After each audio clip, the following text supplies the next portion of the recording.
नमस्कार दोस्तों, ज्ञान चैनल में आपका स्वागत है। आज हम basics of reporting and editing के दूसरी यूनिट के ऊपर चर्चा करेंगे। इसके अंदर हम कवर करेंगे एडिटिंग के बारे में, इसका मीनिंग, डेफिनेशन और इसकी आवश्यकता क्या है। इसके अलावा जो न्यूज़ एजेंसीज़ हैं उनकी हिस्ट्री और importance, major news agencies PTI, UNI, Reuters, AP etcetera. इसके अलावा structure of editorial department, proof reading symbols, style book, story peg और इलेक्ट्रॉनिक रिवॉल्यूशन एंड एडिटिंग। तो ये आपके सिलेबस में है।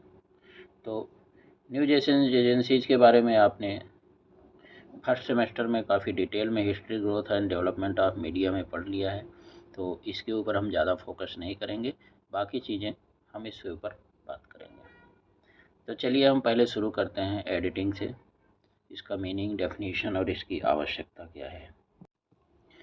तो एडिटिंग राइटिंग प्रोसेस का एक ऐसा स्टेज है जिसके अंदर राइटर या एडिटर अपने ड्राफ्ट को जो राइट करके रखा हुआ, शुरू में जो लिखा हुआ है, उस ड्राफ्ट को इम्प्रूव करने की कोशिश करता है।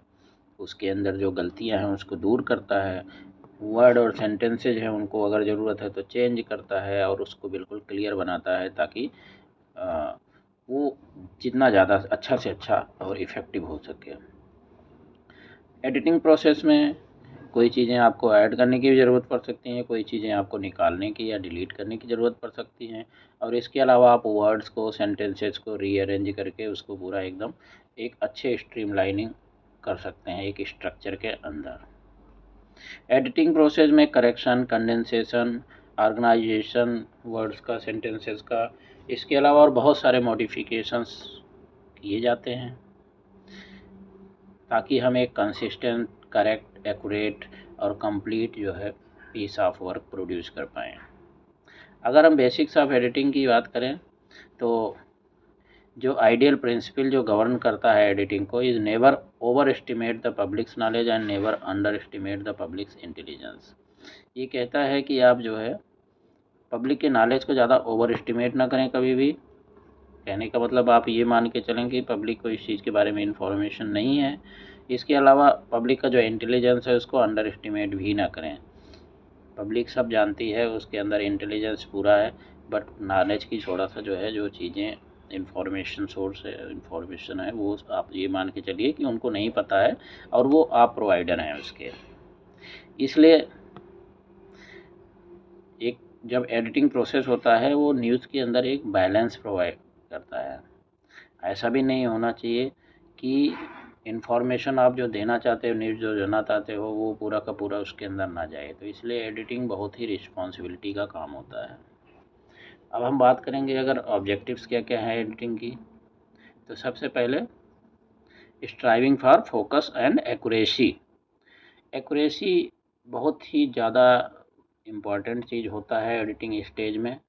न्यूज़ रिपोर्ट जितने भी होते हैं वह प्रोफेशनल और एथनल रिस्पॉन्सिबिलिटी ये होती है कि जो भी फैक्ट्स एंड फिगर है उनको सही तरीके से, सही करेक्ट स्पेलिंग और प्रोनाउंसिएशन से, नाम वगैरह जो है उसमें, और जो फैक्चुअल डिटेल है स्टोरी को, वो हम पब्लिक के सामने दें।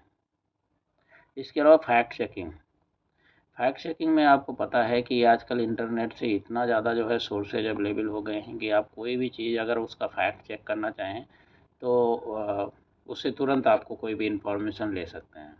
लेकिन ये बेहद ही अनफॉर्चुनेट नेट है कि इंटरनेट ने बहुत ज़्यादा एक्सेस बहुत ही ख़राब सोर्सेस का भी जो है अवेलेबल करा दिया है, जिसके अंदर आप देखोगे आप करेक्ट इन्फॉर्मेशन नहीं होता है। तो इसलिए आप फैक्ट चेकिंग तो करें, बट उसमें आप थोड़ा सा जो है सावधानी के साथ कोई भी चीज़ करें अगर चेक करते हैं तो। मेंटेनिंग ऑब्जेक्टिविटी, अगर इन्फॉर्मेशन इनएक्यूरेट होगा तो फिर आपको थोड़ा सा प्रॉब्लम होगी और जो पढ़ने वाले होंगे उनको भी दिक्कत होगी। तो इसलिए आपके जो भी सोर्सेज हैं जहाँ से आपको इन्फॉर्मेशन मिल रहा है उसका बिल्कुल जो है प्रॉपर फुल प्रूफ आपको चेक होना चाहिए कि जो भी आप चीज़ें जो है, जो इन्फॉर्मेशन जो दे रहा है सोर्स, वो बिल्कुल सही होना चाहिए। स्टेइंग ऑन ट्रैक का मतलब जो है, जो पीस ऑफ राइटिंग है उसके ऊपर आप जो है बिल्कुल जो एक्चुअल जो लिखना है, जो चाहता है, जो स्टोरी है, उसके हिसाब से आप एडिटिंग का काम करें। ऐसा नहीं होना चाहिए कि आप उसके अंदर बहुत ज़्यादा उसको बढ़ा दें या उसको घटा दें, जो भी न्यूज़ आर्टिकल है, कि ताकि वो जो है एक्चुअल वो बैलेंस ही उसका बिगड़ जाए। तो इसलिए बैलेंस नहीं बिगड़ना है, आपको ट्रैक पे रहना है। अब हम अगर एडिटिंग के प्रिंसिपल्स की बात करें तो उसमें 5-6 प्रिंसिपल्स हैं: accuracy, attribution, balance of fairness, brevity, clarity, readability, human interest, sharp observation. तो हम एक्यूरेसी की अगर बात करें तो जो भी एडिटर होता है उसको एक्यूरेसी के साथ बिल्कुल ऑब्सेस्ड होना चाहिए। उसको ये समझ के चलना चाहिए कि मेरी एक भी मिस्टेक जो है हमारे न्यूज़पेपर या मैगज़ीन या फिर जो भी हमारा मीडिया हाउस है उसका रेपुटेशन के ऊपर ख़राब या गलत इफ़ेक्ट ला सकती है। तो अगर आप ये सोच के चलें तो आपकी सारी चीज़ें बिल्कुल जो है एक्यूरेट होंगी। आप जो है क्रॉस चेक करें सारी चीज़ें, सोर्सेज के इंफॉर्मेशन को, हर चीज़ को वेरीफाई करें, उसके बाद ही आप पब्लिश करें। इसके अलावा एट्रीब्यूशन, जो भी सोर्सेज आपको न्यूज़ प्रोवाइड कर रहे हैं उनको आप एट्रीब्यूट पर पक्का करना चाहिए। जब आप एट्रीब्यूट करते हैं तो उसमें आप ज़रूरी नहीं है किसी का नाम लें। अगर वो बहुत लोग हैं वो नाम से बचना भी चाहते हैं तो फिर आपने जैसे लिख दिया कि हाईली प्लेस्ड डिफेंस पर्सनल या फाइनेंस मिनिस्ट्री सोर्सेस, तो इस तरह से आप एट्रीब्यूशन देना बहुत ज़रूरी होती है। या कोई भी न्यूज़ एजेंसी ने दिया है तो उस यूनिवार्ता या इस जो है पीटीआई, इसके हवाले से मुझे खबर मिली है, तो उसको एट्रीब्यूट बहुत ज़रूरी है करना। इसके अलावा बैलेंस एंड फेयरनेस, बैलेंस और फेयरनेस ये एक गुड एडिटिंग का एक फाउंडेशन होता है। बैलेंस का मतलब है कि आप पिक्चर जो प्रोड्यूस कर रहे हो उसका दोनों साइड होना चाहिए। ये नहीं होना चाहिए कि एक साइड को ही ले रहे हो। किसी भी चीज़ के बारे में आप इंफॉर्मेशन दे रहे हो तो उसमें सारे साइड्स का बैलेंस बहुत ज़रूरी है। किसी एक साइड या किसी चीज़ का आपको ऐसा नहीं होना चाहिए पता चले कि ये पक्षपात कर रहा है, न्यूज़पेपर सही चीज़ इंफॉर्मेशन नहीं दे रहा है, इसका झुकाव किसी तरफ है, तो इसलिए बयास नहीं दिखाना चाहिए।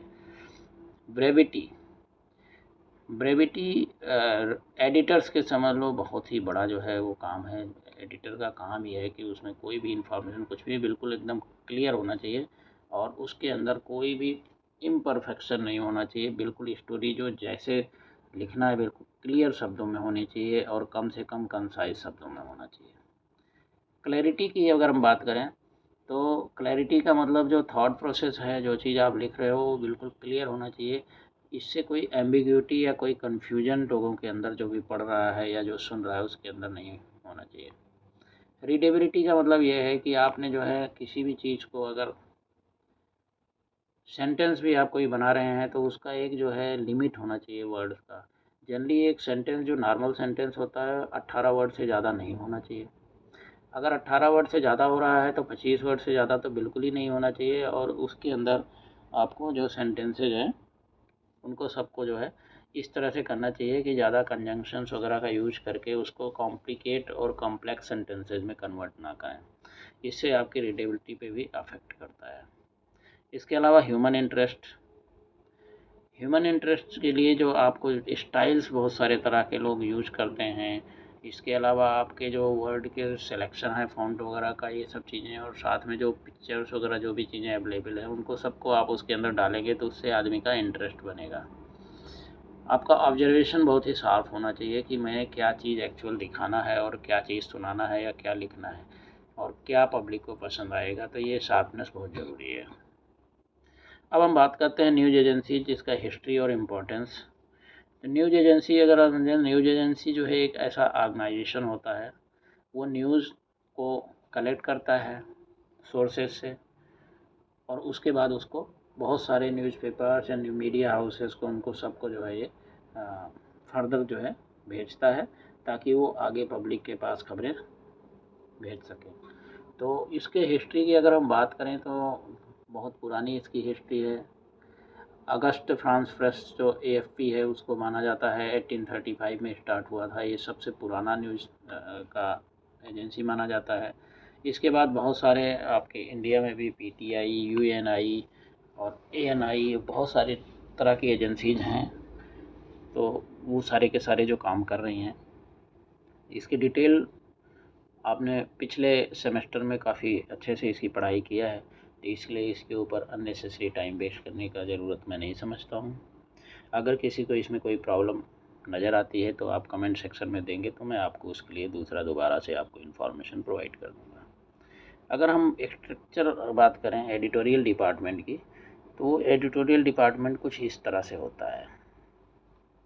पब्लिशर, एडिटर, मैनेजिंग एडिटर, फिर एडिटर पेज का एडिटर, एडिटोरियल राइटर्स, इस तरह से city editor, design editor, layout editor, assistant city editor, reporters, इस तरह से इसका एक पूरा जो है ट्री बना हुआ है। तो इस तरह से पूरा जो एडिटोरियल डिपार्टमेंट होता है बहुत बड़ा डिपार्टमेंट होता है, और छोटा भी हो सकता है। ये डिपेंड करता है कि आपका ऑर्गेनाइजेशन कितना बड़ा है। अगर आपका ऑर्गेनाइजेशन बड़ा है, कोई बड़ा मीडिया हाउस है, तो उसके अंदर हर तरह के इवन जो है हर एक कंट्री के जो न्यूज़ को कवर करने वाले होंगे, वो उनके जो एडिटर्स होंगे, उनका एडिटोरियल पूरा एक जो है सेटअप होगा, वो काफ़ी बड़ा होगा। लेकिन अगर आप नॉर्मल उसके बात करें, छोटा कोई न्यूज़ होगा, तो उसके अंदर मीडिया हाउस होगा, तो उसके अंदर ये सारी चीज़ों को कई चीज़ों का काम एक ही सिंगल कर सकता है। अगर हम पब्लिशर की बात करें, तो पब्लिशर के सबसे ज़्यादा रिस्पॉन्सिबिलिटी होती है जितने भी तरह के ऑपरेशंस होते हैं न्यूज़पेपर के, चाहे वो एडिटोरियल ऑपरेशन हो, चाहे बिजनेस ऑपरेशन हो, ये सारी की सारी रिस्पॉन्सिबिलिटी पब्लिशर की होती है। और उसका मेन काम ही यही होता है कि उसको ये देखना होता है कि न्यूज़पेपर हमेशा फाइनेंशियली जो है हेल्दी कंडीशन में रहे। अगर हम एडिटर की बात करें, एडिटर के जितने भी एडिटोरियल कंटेंट हैं न्यूज़पेपर के, उनको सबको जो है पूरा देखभाल करने। नॉर्मली जो छोटे न्यूज़पेपर्स वगैरह होते हैं, उनके अंदर पब्लिशर और एडिटर दोनों सेम ही होते हैं। इसके अलावा depending on size, assistant city editor, reporter, इसके अलावा मैनेजिंग एडिटर, और इसके बाद editor page editor. Editor page जो होता है वो बहुत ही इम्पोर्टेंट होता है, तो उसके लिए एक अलग से ही जो है एडिटर पेज का एडिटर रखा जाता है। जनरली बड़े बड़े मीडिया हाउसेज में, छोटे मीडिया हाउस में इसे नहीं किया जाता है। एडिटोरियल राइटर्स तो खैर हर एक जगह पे होते हैं। और इसके अलावा डिज़ाइन एडिटर बहुत ही ज़रूरी होता है, क्योंकि उसने तो डिज़ाइन करना है। और news reporters, state regional editor, assistant state regional editor, reporters, ये सब इस तरह से बिजनेस वाले जो होते हैं न्यूज़, उनमें business editor, assistant business editor और इसके रिपोर्टर्स होते हैं। तो इस तरह से इनके सबके अलग अलग ग्रुप बना के रखे होते हैं, और इनको सबको जो है चीफ कॉपी एडिटर है जो है न्यूज़पेपर कॉपी डेस्क का जो है वो एडिटिंग का काम करता है।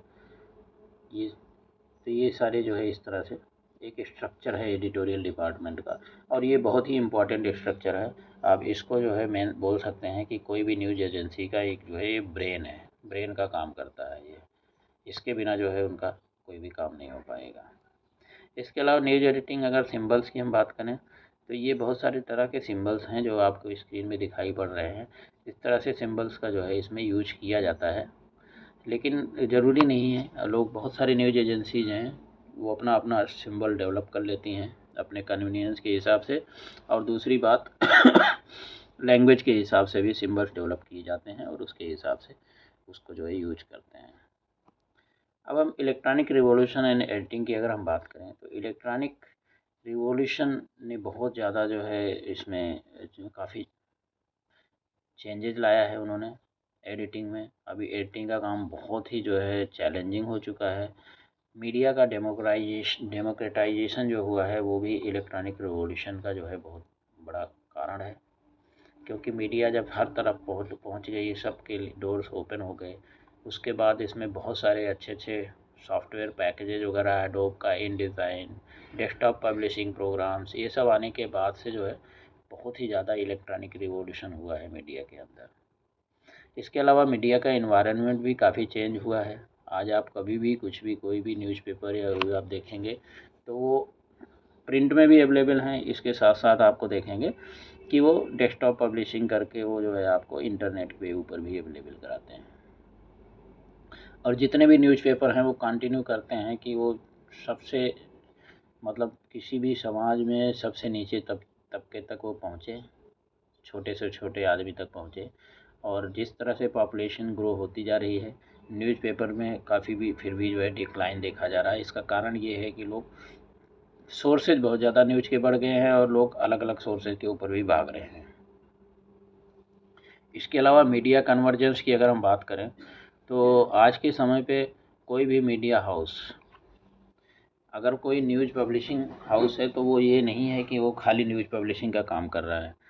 बहुत सारे तरह तरह के इंफॉर्मेशन जो तरह तरह के जितने भी मीडिया हैं, चाहे वो इलेक्ट्रॉनिक मीडिया है, अभी आप कोई भी एक न्यूज़पेपर को देखेंगे तो इलेक्ट्रॉनिक मीडिया में भी अवेलेबल है, साथ साथ वो पॉडकास्ट भी करते हैं, यूट्यूब के ऊपर भी उन्होंने अपना चैनल खोल रखा है। तो हर तरह के जितने भी टाइप के इंफॉर्मेशन जहाँ जहाँ से सोर्सेज मिल सकते हैं, वो सब कन्वर्जेशंस की तरफ बढ़ रहे हैं। इसके अलावा एडिटर्स के रोल और एडिटर्स के जॉब जो हैं उसके ऊपर भी काफ़ी इफ़ेक्ट आ रहा है आज के समय पे, क्योंकि एडिटर का रोल बहुत ज़्यादा चेंज हो रहा है। उनको हर चीज़ के बारे में पूरा पता होना चाहिए और साथ साथ उनको स्पेशली टेक्निकली बहुत ज़्यादा स्ट्रॉन्ग होना चाहिए, क्योंकि आजकल वो पहले वाला जो ट्रेडिशनल मीडिया था उसमें काफ़ी चेंजेज आ रहे हैं। तो एडिटर्स के अंदर कंपटीशन बहुत ज़्यादा बढ़ रहा है और जो अच्छे एडिटर हैं उनको पूरा हर चीज़ के बारे में इंफॉर्मेशन होना चाहिए, हर चीज़ के बारे में जितनी भी न्यू टेक्नोलॉजीज आते हैं उनके साथ फुल्ली कन्वर्जेंट होना चाहिए और साथ साथ उनको एकदम अपने आप को हमेशा अपडेट करना चाहिए। इसके अलावा जो एडिटर्स का काम है, तो काम की कोई कमी नहीं है। जैसे कि अगर मानो आप जो है न्यूज़पेपर का है, न्यूज़पेपर में जो है copy editor, city editor, graphic editor, photo editor, design editor, web editor, news editor, editorial page editor, managing editor, executive editor, इस तरह बहुत सारे तरह के जो है जॉब आपको अवेलेबल हैं। सिमिलरली अगर हम बात करें मैगज़ीन में, तो मैगज़ीन्स के अंदर भी सेम जो है researchers, editorial assistant, contributing editor, senior editor, इस तरह से कई सारे उनको भी ज़रूरत होती है। और ब्रॉडकास्ट रूम की अगर हम बात करें तो वहाँ पे भी news director, executive producer, show producer, desk assistant और वेब एडिटर्स, इस तरह से बहुत सारे जो है एडिटर्स की रिक्वायरमेंट है। तो फिर ऐसा नहीं है कि एडिटर की डिमांड कम हो रही है, एडिटर की डिमांड में कोई कमी नहीं है। और उनका बात यही है कि खाली कंपटीशन बहुत ज़्यादा अभी बढ़ गया है, तो आपको फुल्ली कॉम्पिटेंट होना चाहिए हर चीज़ के बारे में। न्यूज़ का नेचर भी आजकल आप देखें तो काफ़ी चेंज हो गया है। ऑडियंस अलग अलग डिफरेंट टाइप की हो गई है। मॉडर्न ऑडियंस को कुछ और पसंद आता है और इसी तरह से जो है पुराने जो ऑडियंस है उनको कुछ और पसंद आता है। उनको जनरली ट्रेडिशनल न्यूज़ के ऊपर ज़्यादा होता है। तो इसके हिसाब से आपको अभी अपने आप को चेंज करने की ज़रूरत है। इसके अलावा जो इम्पैक्ट है वो आपका न्यूज़ जो भी मीडिया है वो कितना इम्पैक्ट सोसाइटी के ऊपर डालता है और लोगों को आपका कितना भरोसा है, इसके ऊपर आपको देखना चाहिए। इसके अलावा प्रॉक्सिमिटी क्या है, आसपास का जो एरिया है उसको पूरा कवरेज करना है। न्यूज़ कोई भी है वो टाइमलीनेस होना चाहिए, टाइम पे पहुंचना चाहिए, प्रोमिनेंस होना चाहिए। जो है प्रोमिनेंट की जो चीज़ें हैं उनको सबको पक्का अच्छी तरह से कवर होना चाहिए। कोई प्रोमिनेंट आदमी है, कोई प्रोमिनेंट स्पेस है, स्थान है, कोई बड़ा, जैसे मंदिर, राम मंदिर की बात हो गई, इसी तरह से कोई भी जो है बड़ा संसद के अंदर कोई खबर हो रही है, तो ये सारी चीज़ें। इसके अलावा नोवेल्टी और कॉन्फ्लिक्ट, ये सारी सिचुएशंस को जो है आपको कवर करके न्यूज़ में पूरी तरह से अच्छी तरह से कवरेज देना चाहिए। इसी के साथ ये सेकंड यूनिट हमारा यहाँ पे समाप्त होता है। मिलते हैं अगली यूनिट में के लिए, तब तक थैंक यू, गुड डे।